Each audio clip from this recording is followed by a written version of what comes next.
हरे कृष्णा। पौष मास के शुक्ल पक्ष की पूर्णिमा तिथि को पौष पूर्णिमा के नाम से जाना जाता है और पूर्णिमा की यह तिथि चंद्रमा को बहुत प्रिय होती है और इस दिन चंद्रमा अपने पूर्ण आकार में होते हैं। सनातन धर्म में पौष पूर्णिमा के दिन स्नान और दान का विशेष महत्व भी बताया गया है। इस दिन काशी, प्रयागराज और हरिद्वार में गंगा स्नान भी बहुत ही पुण्यकारी माना जाता है।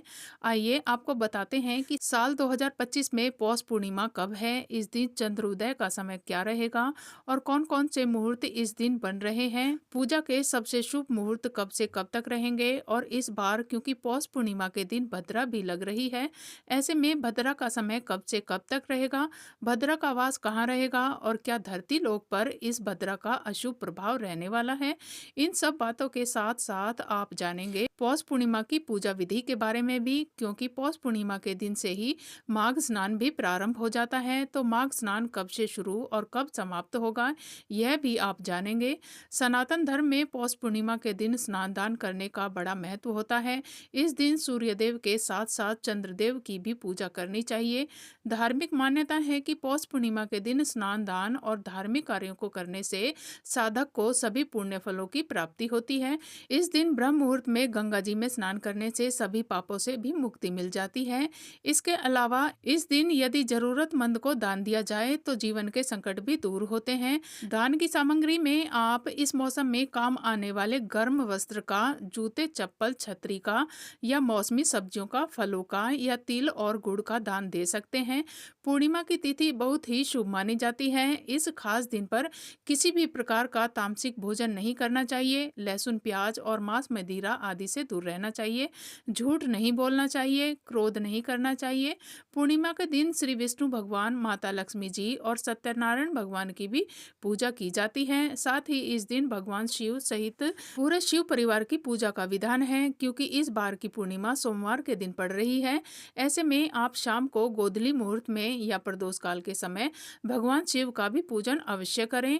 शिवलिंग का अभिषेक भी कर सकते हैं। इस बार पूर्णिमा की तिथि 13 जनवरी के दिन सोमवार को सुबह 5:04 से प्रारंभ होगी और पूर्णिमा की तिथि समाप्त होगी 14 जनवरी दिन मंगलवार को सुबह 3:56 पर। इसके बाद से प्रतिपदा तिथि प्रारंभ हो जाएगी और माघ मास भी प्रारंभ हो जाएगा। उदय तिथि के अनुसार इस बार 13 जनवरी दिन सोमवार को ही केवल पौष पूर्णिमा है। इसी दिन पूर्णिमा का स्नान दान और व्रत किया जाएगा।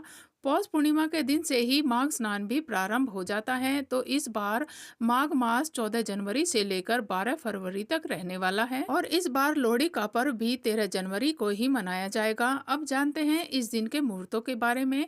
13 जनवरी सोमवार को सूर्योदय होगा सुबह 7:14 पर, सूर्यास्त शाम 5:56 पर, ब्रह्म मुहूर्त सुबह 5:38 से 6:26 तक, आद्रा नक्षत्र सुबह 10:38 तक रहेगा और बाद में पुनर्वसु नक्षत्र प्रारंभ हो जाएगा।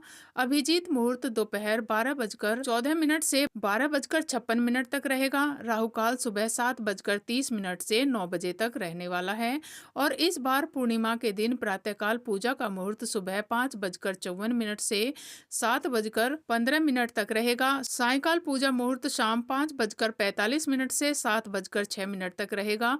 गोधूली मुहूर्त शाम 5:42 से 6:09 तक रहने वाला है। चंद्रोदय होगा शाम 5:25 पर और पूर्णिमा का व्रत चंद्रोदय होने पर चंद्र देवता को अर्घ देने के बाद ही पूर्ण होता है। तो चंद्र उदय के बाद आप कभी भी चंद्र देवता को अर्घ देकर अपने व्रत का पारण कर सकते हैं।